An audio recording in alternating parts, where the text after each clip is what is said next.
Quand on fait un Toar Rishon dans une Mikhlala, on peut continuer à faire un Toar Sheni dans une université sans aucun problème. Je peux donner un exemple. Par exemple, le Machon Lev est très reconnu au niveau de l'électro-optique. Si quelqu'un a fait une licence en électro-optique au Machon Lev, ça a plus de valeur que fait dans une université.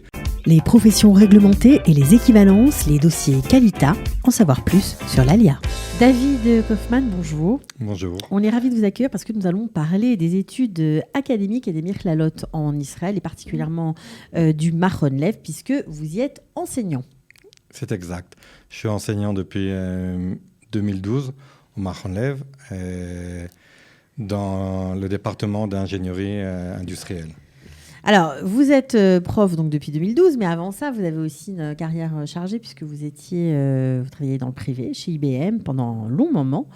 Pourquoi vous avez décidé de vous consacrer à l'enseignement ? En 2012, mes enfants ont grandi et petit à petit, je me suis rendu compte que je n'avais pas le temps d'être avec mes enfants puisque je travaillais à IBM qui est dans la high-tech et qui demande beaucoup de temps. Et à l'âge de 40 ans, comme beaucoup d'entre nous, on fait une petite crise et c'est alors que j'ai décidé de faire un changement, de quitter la high-tech pour entrer dans l'enseignement. Surtout que l'enseignement est quelque chose qui m'a beaucoup attiré. Et quand je travaillais à IBM, d'apprendre à mes employés comment travailler, ça me plaisait. Ok, alors vous êtes retourné non pas sur les bancs de la fac, mais sur les bancs du Machon Lev. Toar Rishon à 37 ans, parce que vous ne l'aviez pas en fait quand vous êtes rentré chez IBM. Non, ouais, j'ai commencé tard mon Toar Rishon, ma licence. Parce que c'était une demande de IBM pour pouvoir avancer au niveau professionnel.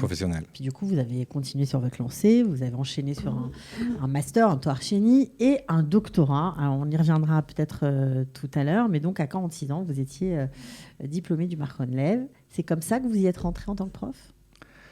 Oui, j'ai fait mon Toar Sheni au Machon Lev et il s'est avéré qu'il manquait quelqu'un pour donner un cours. Et quand ils ont entendu que j'avais travaillé à IBM dans l'informatique, alors ils m'ont demandé si je voulais donner un cours. Et c'est comme ça qu'en fait... Que tout a commencé. Que tout a commencé, exactement. Bon, alors vous êtes la personne rêvée pour nous parler un petit peu des études académiques en Israël et surtout de lancer un appel, parce que vous savez qu'on est très écouté en France notamment. Et donc là, on est presque en septembre. C'est le moment, on va dire, de se décider. Certains vont peut-être faire leur alia, ou alors certains vont commencer des études en France dans l'objectif de venir s'installer en Israël. Et il faut faire attention au genre d'études qu'on commence parce que tout n'est pas reconnu en Israël. C'est exact. En France, il y a deux sortes de licences. Il y a des licences qui sont universitaires et des licences qui sont d'écoles privées. Écoles privées, mais sur leur site, il y a écrit international, reconnu à l'étranger, etc., etc. OK. Alors, ce qui se passe, c'est qu'en Israël, les seules licences ou les seules études qui sont reconnues sont des études qui ont été faites dans des établissements qui sont reconnus par l'UNESCO. L'UNESCO qui est un organisme international. Et dans son site, on a la liste en fait, des écoles dans le monde entier qui sont reconnues, écoles et universités qui sont reconnues par l'UNESCO. Israël ne reconnaît que ces établissements. Donc quand on commence en France une licence, il est très très important de vérifier que cet établissement est bien dans le site de l'UNESCO. Donc c'est chouette comme repère parce que c'est facile. On monte sur le site de l'UNESCO, on regarde et puis si son école n'y est pas, ça veut dire qu'il faut pas commencer, quoi. Ce qui se passe, c'est qu'en Israël, si je viens travailler dans le domaine privé, dans un établissement, dans un business en Israël privé, ils font pas la différence si c'est une licence d'université ou une licence d'une école privée. Ça, il n'y a pas vraiment de problème. Mais si je viens en Israël et que je veux travailler dans un établissement qui est gouvernemental, dans une société qui est gouvernementale, là, il faut qu'il y ait une équivalence qui soit donnée par le ministère de l'Éducation israélienne. Et elle ne sera pas donnée si c'est pas un tel établissement. Et deuxièmement, si on veut continuer en Israël des études supérieures, faire un master par exemple, cette licence-là ne sera pas reconnue non plus, donc on ne pourra pas continuer. Donc il faut tout recommencer à zéro. Il faut tout recommencer à zéro. Alors faites bien attention si vous nous écoutez, ne tombez pas dans le piège, renseignez-vous avant de démarrer des études, ce serait vraiment dommage. Alors évidemment, l'éternel débat entre Mikhlala et université se pose aussi avec le Machon Lev. Le Machon Lev n'est pas une université, c'est une Mikhlala. C'est exact. Ça veut dire, on peut appeler ça un collège académique, Oui. en français. Qu'est-ce qu'il vaut mieux faire? Alors, je sais que vous travaillez là-bas, que vous êtes hyper impliqué, mais qu'est-ce qui a plus de valeur, on va dire, sur le marché comme genre de diplôme? Un diplôme universitaire ou un diplôme d'une Mirklala? Ce qui est important de comprendre, c'est qu'au niveau, il y a en Israël un organisme qui est responsable des études supérieures, qui est un organisme gouvernemental, qui est la Moetza L'Hashkala Gvoha, et donc le Conseil de l'éducation supérieure. Au niveau de ce conseil-là, les licences qui sont données par les Mirklalot, qui sont reconnues par cet organisme ou universitaires, c'est la même chose. Il n'y a pas de différence.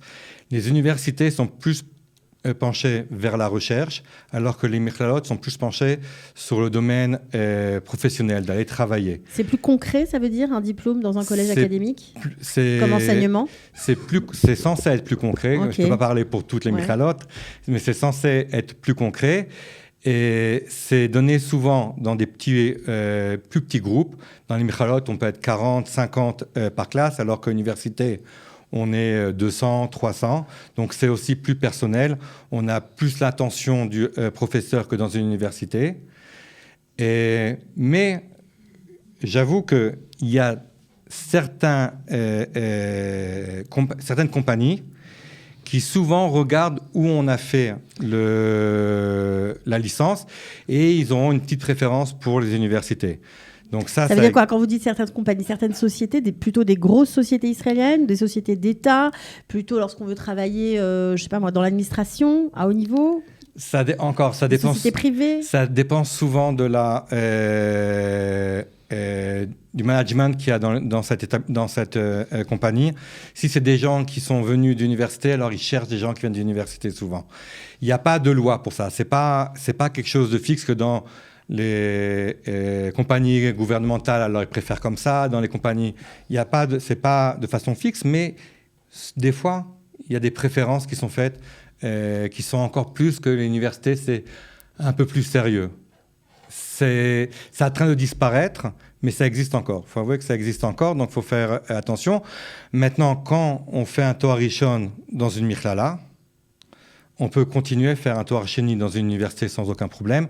C'est-à-dire qu'à ce niveau-là, il n'y a pas de différence. Mm-hmm. Un Toar Rishon d'une Mirklala et un Toar Rishon d'une université, c'est la même chose. C'est la même chose. C'est juste après des préférences qui ne sont pas tellement claires et qui ne sont pas, on va dire, très objectives. Je peux donner un exemple. Ouais. Par exemple, le Machon Lev est très reconnu au niveau de l'électro-optique. Si quelqu'un fait une licence en électro-optique au Machon Lev, ça a plus de valeur que fait dans une université. Parce que le Machon Lev est très reconnu au niveau de la défense. Beaucoup d'ingénieurs du Machon Lev en électro-optique sont pris dans des compagnies comme Raphaël, comme plein de compagnies comme ça, parce que c'est très reconnu. Autre exemple, Machon Lev, ils enseignent aussi dans le domaine infirmier ou infirmière, ou dans le domaine de la comptabilité. Pour devenir expert comptable ou pour devenir infirmier, il faut passer un examen qui est un examen en plus, un examen d'État. Et le Machon Lev a des notes qui souvent dépassent les universités. Donc ça, il faut voilà. Regarder à la loupe. Exactement. Alors, juste parce que vous parlez beaucoup du Machon Lev, on va faire un petit retour arrière avant d'aller un petit peu plus avant, parce qu'on sait qu'il y a le Machon Lev, mais il y a aussi le Machon Tal, il y a beaucoup d'autres machronim dont on parle, d'autres collèges académiques. Donc le Machon Lev, c'est juste pour nous rappeler, ça a été créé il y a déjà très longtemps, 1970, je crois. Chose comme ça, voilà. Pas très loin. Pour répondre aux besoins, on va dire, des sionistes religieux. Alors, ça veut dire quoi? Jusqu'à dans les années 70, donc, il n'y avait que les universités et il n'y avait pas de solution pour ce qu'on appelle la tzionut hadatit, pour les religieux sionistes, de pouvoir combiner et des études profanes et des études religieuses. Et en fait, le Machon Lev est venu pour régler ce problème. Et d'une autre part aussi, de ne pas étudier de façon mixte. Il y a des études, il y a le Machon Lev qui est pour les hommes et le Machon Tal qui est pour les filles. Dans le Machon Lev, on doit étudier dans un Beth Midrash, donc de façon comme une yeshiva. Ok, le Kodesh, on va dire. Le Kodesh, jusqu'à vers 1h de l'après-midi, on a une afsaka pour manger, et après de 2h jusque dans la soirée, on a les études profanes. Et il y a certains cas où on n'est pas obligé d'étudier le Kodesh si on a déjà étudié dans d'autres yeshivot auparavant. Enfin, c'est ça l'idée. L'idée, c'est de mêler les études scientifiques, Exactement. entre guillemets, les études profanes, et les études du Kodesh. Alors, ce qu'on appelle Torah ve'avoda. Exactement. Alors, Machontal, c'est le même principe ? Machontal, c'est le même principe pour les filles, où pour les filles, on étudie en général jusqu'à 11 heures des études de Kodesh, de Torah. Et après 11 heures, c'est les études profanes. Ça finit en général vers 3-4 heures pour permettre aux femmes de rentrer à la maison. Beaucoup de femmes sont souvent des femmes qui sont mariées, qui ont des petits-enfants. Donc, ça leur permet de lier les deux choses. Alors, juste pour mettre à bas un préjugé, une idée reçue, le niveau du Machontal n'a rien à envier à celui du Machon Lev, ou au contraire, c'est différent ?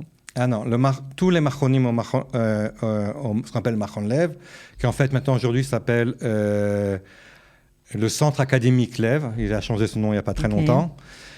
Et c'est exactement le même niveau. C'est les mêmes cours, des fois donnés par les mêmes professeurs. Les examens c'est le même examen qui est fait à la même heure, en même temps, en parallèle. Donc c'est exactement le même niveau, il n'y a absolument aucune différence. C'est le même professeur ?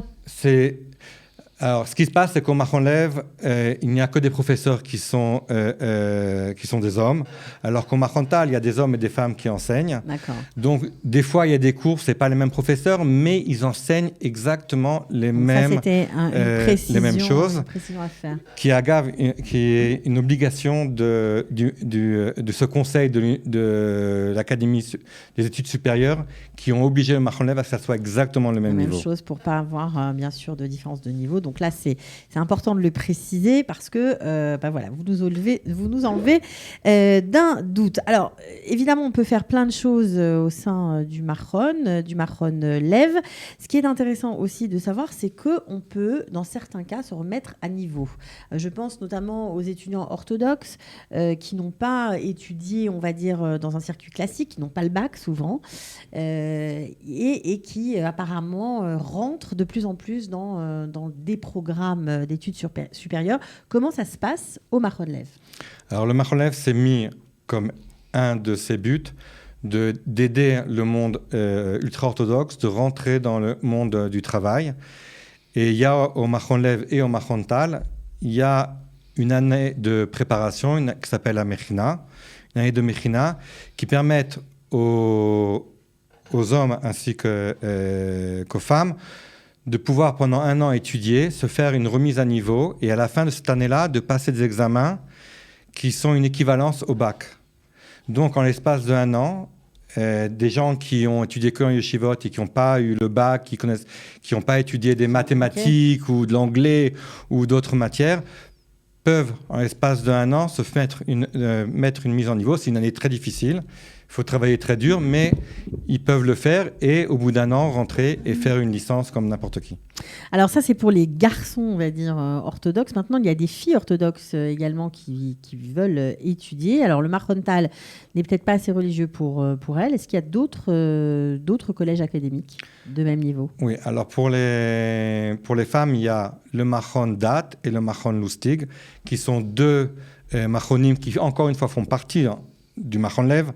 Mais le Machon Lev est divisé en plusieurs catégories, on va dire, sections. Et donc, le Machon Dat et le Machon Lustig, Machon Dat, c'est à Jérusalem, le Machon Lustig, c'est à Ramat Gan, sont faits pour les filles charédiotes qui sortent d'études, qui ont étudié que dans un domaine charédi, et elles peuvent donc étudier et faire des études supérieures. Ça a été autorisé par une grande partie des rabbins charédim. Il y a encore quelques-uns qui sont un peu contre, mais une grande partie des rabbins charédim ont donné leur autorisation et le Machon Lev a donc cette autorisation de ces rabbins charédim de donner des cours à ces filles. Et encore une fois, là-bas, elles étudient le matin le Kodesh et l'après-midi les études profanes pour devenir comptable, pour devenir ingénieur en informatique Prof de maths, on peut faire plein de choses. Ok. Alors, juste pour terminer, parce que c'est vrai qu'on a beaucoup de choses à dire, pour ceux qui ont envie d'aller encore plus loin et de faire un doctorat, est-ce que s'ils ont étudié dans un collège académique, donc pas une université, est-ce que c'est possible ou votre conseil, c'est plutôt de leur suggérer d'aller à l'université? En Israël, pour pouvoir faire un doctorat, on est obligé de faire un master avec thèse. Chose qui n'est pas en Europe, n'est pas toujours vraie. Il y a beaucoup d'universités où en Europe, on n'est pas obligé de faire un master avec thèse, alors qu'en Israël, on est obligé de faire un master avec thèse pour pouvoir après déboucher sur un doctorat. Et pour l'instant, il n'y a pas beaucoup de michalot qui donnent des masters avec thèse. C'est surtout les universités qui le font. Donc, si on veut déboucher vers un doctorat, il est essentiel de vérifier si l'endroit donne master avec thèse.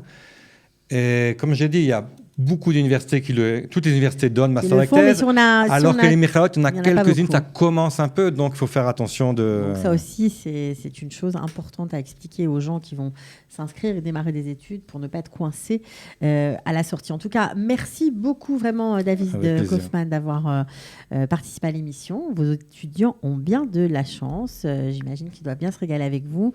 On était ravis de vous accueillir. Merci beaucoup. Et à très bientôt. Au revoir. Ciao. Les professions réglementées et les équivalences, les dossiers Qualita, en savoir plus sur l'ALIA.